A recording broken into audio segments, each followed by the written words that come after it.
Our news is brought to you by Alive. Tonight on our news, the cabinet of the Bahamas is set to review the age of consent. The wife of the Prime Minister says child violators should receive maximum penalties. The minister responsible for NIB gives his views on the union's recent strike vote, and Junkanooers share their feelings on going back to Bay.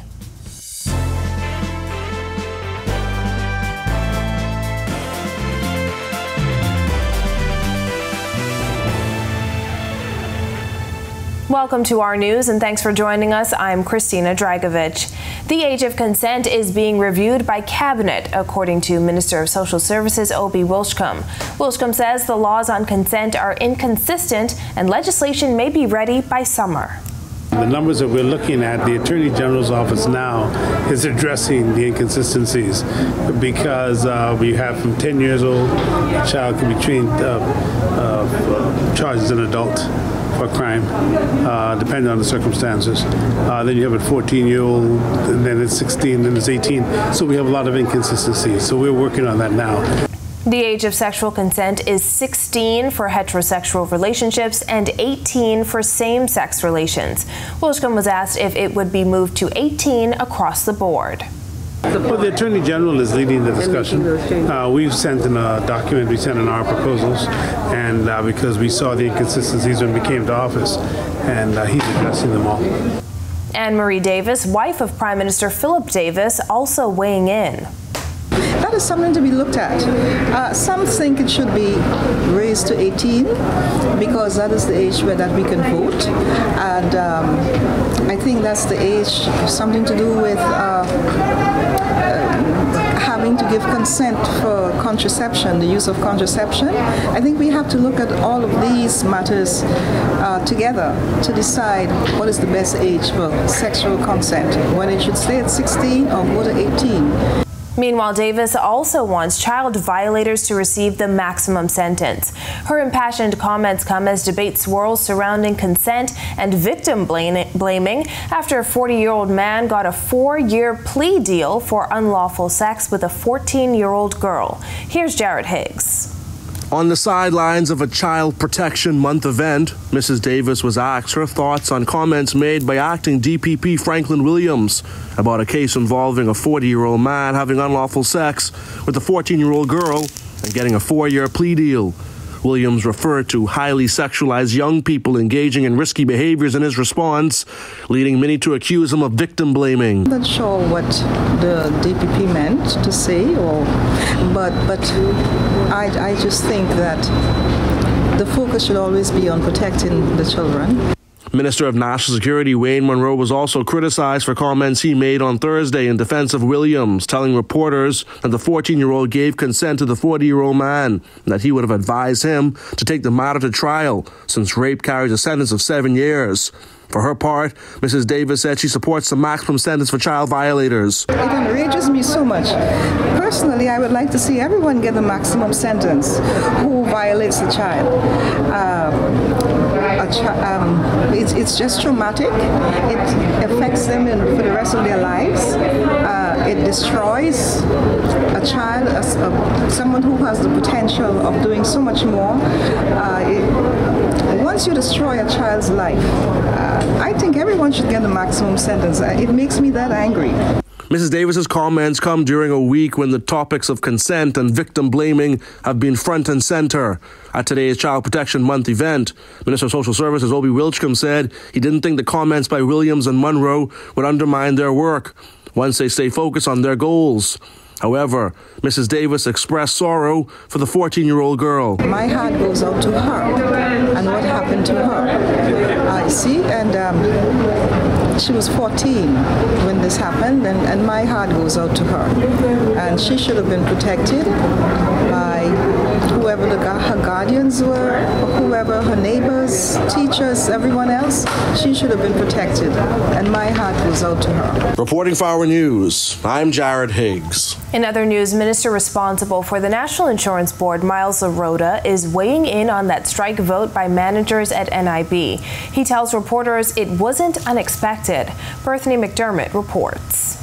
State Minister in the Office of the Prime Minister, Miles Lorota, says he's not surprised by the strike vote filed by the managers at the National Insurance Board. That would have not been unexpected. We are at a point where I'm advised the union's position is one of not agreement with the government, and they're doing what their concern is in the best interest of their members. On Thursday, the Public Managers Union applied for a strike vote at the Department of Labor to be held on April 6th over stalled industrial agreement negotiations. According to Union President Frida Cartwright-Lewis, negotiations had been underway for more than 2 years, with the previous agreement expiring in December 2019. She said NIB rescinded all matters that were laid on the table during the negotiations. Lorota reiterated the government's position, which he said is to consider all involved. We have to consider all of the players, including the managers union, the employees of the National Insurance Board, but also the Bahamian public, in particular those who depend on national insurance. Lorota said he's hoping an agreement is reached soon. He added he hasn't spoken to the union president in weeks and is hoping for a briefing from the NIB chairman soon. Lorota was asked what he thinks the potential impact will be if employees withdraw their labor. The public will be negatively impacted when you look at managers withdrawing their services in any form. We just hope that moving forward that those individuals, in particular our senior citizens, and those individuals who have no other income save for national insurance benefits, that they are not too negatively impacted. Reporting for Our News, I'm Berthany McDermott. The Davis administration is close to selecting an expert to assist in rolling out a national digital identity system by 2023, according to Prime Minister Philip Davis. In his address to the Digital Transformation Symposium at Margaritaville Resort, Davis says this is key to providing digital services. It almost goes without saying that any serious effort to promote growth and national development must now include the infusion of information technology into the public sector. Ambitions about e-government can no longer be merely an option. In order to meet the expectations of our citizens, all public services need to take full advantage of the transformative potential of technology. The government's My Gateway platform has made real strides in taking government services online. Davis contends there is still a commitment to expand online services as well as provide free Wi-Fi to community centers and public parks. He says the government needs all stakeholders to buy into the digital agenda. But cursory buy-in alone is not sufficient. This must be accompanied by active participation, intelligent engagement, and clear-eyed leadership. And the Bahamas marks World Autism Day tomorrow, shedding light on a condition that affects how a person acts and interacts with others and the world around them. Resources and Education for Autism and Related Challenges is a group that supports parents raising awareness about autism spectrum disorders. Dr. Deshawn Saunders says the real number of kids affected by autism in the Bahamas is unknown. We have a lot of children with autism worldwide. Right now, studies are showing that it's 1 in 44 kids, and that's as of 2022. And so, if we were to look at the Bahamas, we have a significant amount of our children that are affected, and so we have to bring awareness to the plight of our kids with autism. Well, mostly sunny and humid conditions in the capital today. Meteorologist Greg Thompson has the latest. Thanks, Christine, and welcome everybody for our first look at weather on this first day of April and, of course, the last day of the week. We're heading into the weekend with some warmer temperatures this evening, 80 degrees outside our studios with just a few clouds. Your winds are now out of the south at 9 miles per hour. It's bringing in that tropical air mass, and your feels-like temperature very warm, 83 degrees. Ridge of high pressure across the area, pushing out towards the east, and it's keeping us pretty warm with that southeast to southerly flow. But as that ridge pushes out towards the east, we're watching a frontal boundary across central Florida that should drop near the northern Bahamas and stall with a couple isolated showers and thunderstorms tonight through tomorrow. That's your first look at weather. Your extended forecast is still to come. Still to come on our news, Bahamas Development Bank awards more than 24 creatives and a fraternity and sorority to host the 3rd annual HBCU Virtual College Fair. That's coming up when our news returns.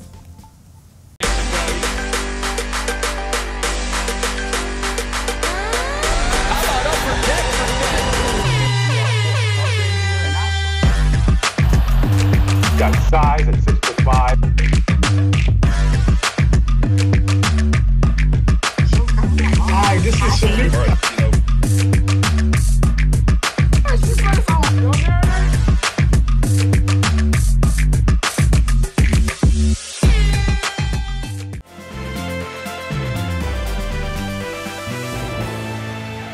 More than 24 creatives from the orange economy were awarded state-of-the-art laptops to help their businesses. 26 entrepreneurs from 4 different islands were awarded MacBook Pros as part of the Bahamas Development Bank's Orange Economy Microtechnology Grant Award Program. BDB Chairman and Senator Quinton Lightbourne. I wish to extend my congratulations to the winners of the Orange Economy Microtechnology Grant. This process has been extremely competitive, with 280 applicants from across the country. You represent the best of a very diverse area, sector in our country, including culinary, videography, music, photography, dance, and writing. This grant is the first of its kind by the Bahamas Development Bank, and it stems from the bank's renewed commitment and responsive financing that will lead and diversify the creative sector. Videographers, musicians, and photographers were among those awarded. Owner of Isa Bahamian Bay, Cachet Knowles, and owner of Arrow Link Ventures, Travis Miller, say the new technology is much needed. So thankful. I feel like creatives are finally being seen. I feel like we're always very overlooked as like, oh, you creatives, but I feel like we have a place in the Bahamas and we are valuable to the Bahamas economy. So the fact that we're finally being seen and rewarded for the work that we do. Well, when I saw the grant opportunity pop up, it was a godsend, to be honest, because I already have devices, but you know, they're getting up in age now, you know what I mean? So it does affect and hinder performance. And you know, as a creative, as an entrepreneur, you have a lot of things that you want to do, and performance is key. And the Alpha Phi Alpha Fraternity and the Alpha Kappa Alpha Sorority Incorporated will host its 3rd annual Historically Black College and Universities Virtual College Fair on April 23rd. About $3.5 million was awarded to Bahamian students at the 2019 fair. A theme that will continuously be heard by all involved in this fair is that this fair is a forum that allows Bahamian students to meet presidents of universities and be selected by those presidents to attend their prestigious universities and colleges. Another benefit of the HBCU College Fair is that qualified students can benefit from scholarships from an HBCU and the Bahamas government, and possibly cover up to 100% of all costs. While wrapping up Women's History Month, Sandals Royal Bahamian is fighting against period poverty at the Willamette Pratt Center for Girls. The resort's general manager recently paid a visit to the home, saying it was important to take a stand against the stigma associated with menstrual health. So we're very compensating. Thank you for giving this. I would not have missed this. Our executive chef would not have missed this. And if we were not at 95% occupancy, you would have had another 10, 15 of us here. Sandals donated sheets, bath towels, soaps, sanitary napkins, and hand sanitizer to the girls of the home. Center Superintendent Monique Greenslade says the donation sent a clear message to the girls. The government itself cannot do it. We cannot do it, the staff. And we are so grateful that you all thought fitting to leave your office, to come here. Do you know what it is to bring the general manager from a resort together? We can make a difference in the lives of persons who come here. Together, we can change lives for a safer Bahamas. And having a safer Bahamas, Sandals benefit because our crime rate would be down. The reopening of Sandals Royal Bahamian put 900 employees back to work. Among them, some outstanding women. As we wrap up Women's History Month, our Jasmine Brown catches up with a few women excelling in top posts typically filled by men. From a room's supervisor to a dive master to a receiving clerk to chefs that oversee entire kitchens, the women who hold these posts at Sandals Royal Bahamian admits it's no easy task. But they've hit the ground running ever since the West Bay Street Resort reopened in January following a more than $50 million renovation. Dive master Tarjanique Ferguson, room supervisor Tamara Fowler, and sous chef Deandra D. Wood were among the newer hires. I wanted more to get out there and want more experience, so I just came here. Great. I mean, just to work on, period, and to be at Sandals, especially doing what I love, it's great. It's a joy, honestly, and the energy here is amazing. The standards here is even more fantastic. In addition to the newer staff, longtime staff members also return to work to resume roles not often filled by women. Natasha Bethel has risen in the company to oversee one of the largest kitchens on property after 21 years at Sandals. It's the longest relationship I've been at. Okay, I've been with the hotel from 1996. I've been through the storms, every hurricane, every situation there was. Yeah, we worked through it. Receiving clerk Crystal Ferguson has a 6-year history at Sandals. It's a good training opportunity. You get to learn, you get to move in different areas, so you don't have to stay stagnated. You don't have to feel uncomfortable. Just do you and do your best at it. Hotel manager Derek Meany. We are very, very proud of all the women that we have on the team. They're simply dynamic. If you see some of the comments coming back from our guests and how wonderful the service, the treatment that they deliver, it's simply amazing. Now, in addition to highlighting some of the women here at the hotel, officials also had a number of other events to recognize Women's History Month. Reporting for our news, I'm Jasmine Brown. Thanks, Jasmine. A corporate citizen makes a sizable donation toward a mammogram machine, and Junkanoo fever is in the air. We have the details when our news returns.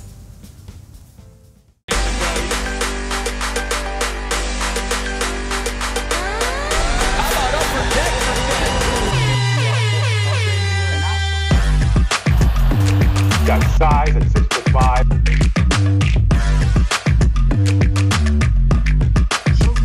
Hi, this is Shamik.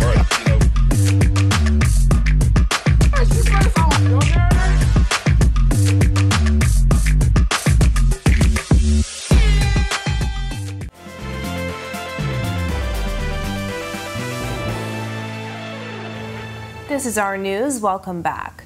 A program facilitating mammograms for Bahamian women got one step closer to purchasing its own mammogram machine with a donation from a corporate sponsor.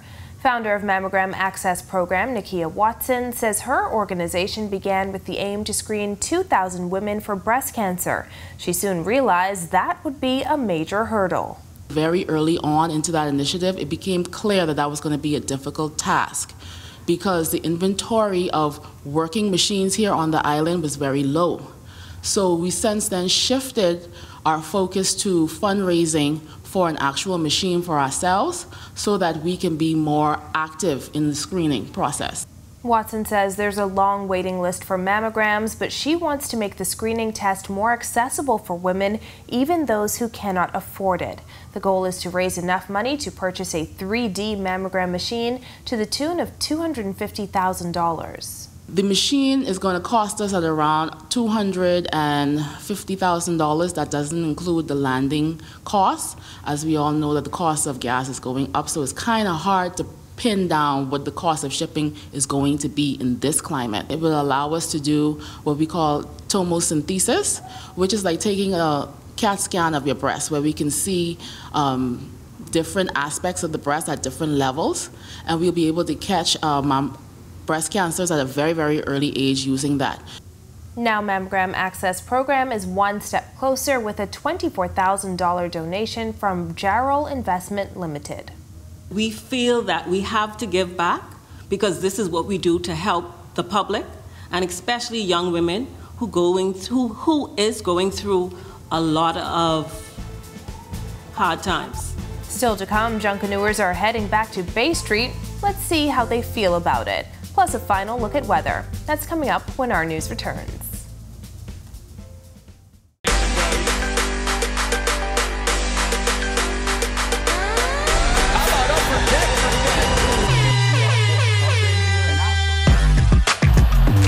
Got size at 6'5".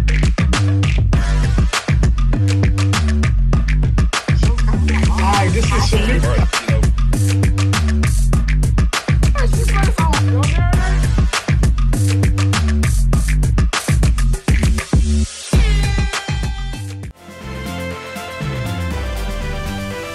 Welcome back to our news.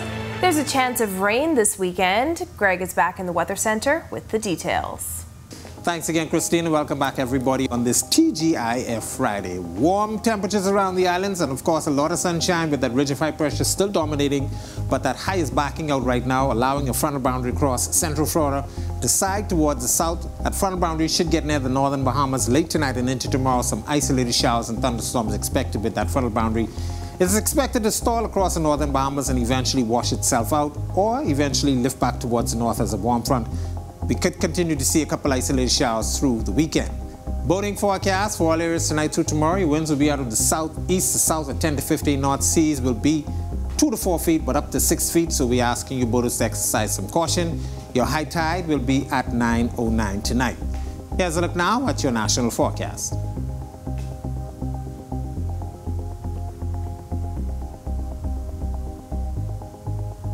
A look now at your extended forecast through next Friday.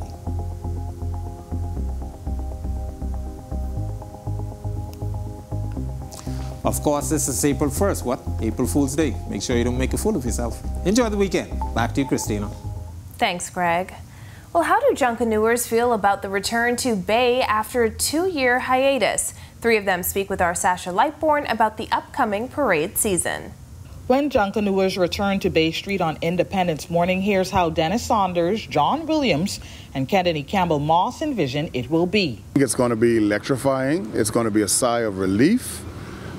They're going to put on an awesome, spectacular show. It's going to be fierce. It's going to be crazy. I can tell you for the Royal Visit, we rushed in the rain. We ran through the rain to get to Bay Street to rush when they called us. So it's going to be insane. They're going to need the ancestors to hold us down because it's just an opportunity for us to express ourselves. Junkanoo is a spirit, and that spirit cannot be contained. And I think it's going to be a monumentous occasion for us. Saunders, Williams, and Campbell Moss all say the 2-year hiatus was 2 years too long. It's been a long time coming. A lot of Junkanooers couldn't wait for this opportunity in this time. Well, we're excited. As you guys saw for the Royal Visit, the energy and enthusiasm that Junkanooers displayed was unlike any other. It's been a long time. 2 years feels like 2,000 years. But it has been a very, very long time. For persons like John and myself that are Junkanooers by birth and by blood, it is a very, very difficult opportunity for us to take advantage of. They all recognize Junkanoo will look different come the mornings of July 10th, Boxing Day, and New Year's Day with COVID protocols enforced. I think we still got to understand that we're still in a COVID diaspora, and we have to follow restrictions and guidelines. You know, that's key, because you don't want to put yourself in a position to catch COVID or take it home to a family member. I think there has to be major adjustments, as simple as reducing numbers, or maybe having the suggestion of everybody that's rushing have some form of mask, because you know we're already in costume. And realistically, I can speak for like the dancers and such. We're kind of already separated because of our costumes and the size. So you're almost somewhat already distanced. There would have to be proper distancing. You'd have to use the proper sanitation and hygiene. It has to be a situation where we think not for ourselves only, but for the persons that are beside us, because every single person that you encounter, you should have the mental capacity to think that this person may have COVID. Health and safety protocols for the Junkanoo parades are to be determined according to the Ministers for Culture and Health. Those are expected to be made public closer to the parade dates. For our news, I'm Sasha Lightbourne. Exciting times indeed. Thanks, Sasha. And thank you for joining us for our news tonight. On behalf of the entire team, I'm Christina Dragovich. We'll see you right back here tomorrow night. Have a beautiful evening, Bahamas.